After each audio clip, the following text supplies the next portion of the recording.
किसान साथियों, आज की जो ये वीडियो है इसमें हम बात करेंगे गेहूं फसल में पहला पानी किस समय लगाना ठीक रहता है और जो पहला खाद है वो हमें पानी लगाने से पहले देना चाहिए या हमें बाद में उसका प्रयोग करना चाहिए।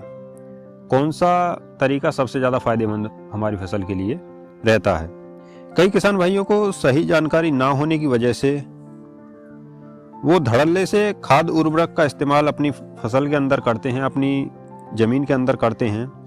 अमूमन किसानों को इससे हानियां नहीं पता होती हैं। साथियों, आपको बता दें, ये जो ज़्यादा खाद उर्वरक है ये मिट्टी की गुणवत्ता जो है उसको क्षीण करता है, जिससे कुछ सालों के बाद इसके साइड इफ़ेक्ट देखने को मिलते हैं। कुछ समय तो हमें अपनी मिट्टी के अंदर लगेगा कि हाँ बहुत अच्छी फसल हमारी चल रही है, लेकिन कुछ समय बाद उसके साइड इफ़ेक्ट हमें दिखने लगते हैं। कुछ लोग दुकानदार या यूट्यूबर के कहने से भी बहुत सारे खाद मिलाकर अपनी फसल में डाल देते हैं, लेकिन आपको उनकी बातों में बिल्कुल भी नहीं आना है।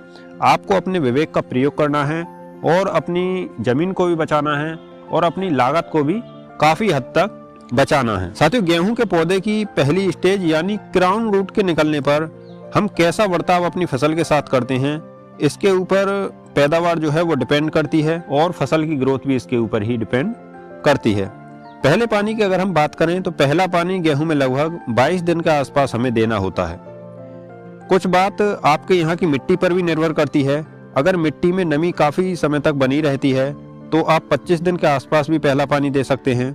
वहीं अगर आपके यहाँ की मिट्टी रेतीली है या एक मिट्टी होती है जिसके खेतों को हमारे यहाँ पर भूर खेत बोल देते हैं, जो कि बहुत जल्दी सूख जाते हैं, उनमें पहली सिंचाई 20 दिन के आसपास भी आप कर दें तो वो बेहतर रहती है। अब बात कर लेते हैं कि हमें पहले खाद में क्या क्या चीज़ को मिलाकर प्रयोग करना है जिससे हमारी फसल अच्छी चलती रहे। साथियों, आपने गेहूं में डीएपी, एनपीके, एसएसपी या अन्य कोई फास्फोरस युक्त खाद अपनी फसल में जरूर लगाया होगा, या किसी कारणवश आप वो खाद नहीं लगा पाए हैं तो पहली सिंचाई से पहले आपको कोई ऐसा खाद प्रयोग कर लेना है जिसके अंदर फास्फोरस की मात्रा उपलब्ध हो। ये खाद गेहूं की फसल के लिए सबसे ज्यादा जरूरी खाद होता है। पहली खाद में हमें 1 बैग यूरिया प्रयोग करना है, लेकिन यूरिया आपको सिंचाई करने के बाद डालना है। सिंचाई करने के बाद जब पैर बैठना थोड़ा बंद हो जाए खेत के अंदर, तब आप यूरिया का प्रयोग कर सकते हैं। सिंचाई से पहले यूरिया डालने का कोई फायदा नहीं होता है, क्योंकि गेहूं की जो जड़ हैं वो मिट्टी की ऊपरी सतह पर ही होती हैं और सिंचाई से पहले यूरिया देने पर वो यूरिया लीच डाउन हो जाता है, यानी जमीन में गहराई में चला जाता है। इसके साथ आप सल्फर डाल सकते हैं 80% या 90% वाली 3 किलोग्राम प्रति एकड़। आपको कोई भी जाइम या अन्य कोई खाद डालने की जरूरत इसमें नहीं है। इससे अपना खर्चा बिल्कुल भी ना बढ़ाएं। हाँ, अगर आपने 1-2 सालों से जिंक का प्रयोग अपने खेत में नहीं किया है तो जिंक आप डाल सकते हैं 33% वाली 5 किलोग्राम प्रति एकड़। आज की वीडियो में बस इतना ही। अगर आपको हमारी बात अच्छी लगी हो तो वीडियो को लाइक और चैनल को सब्सक्राइब अवश्य करना।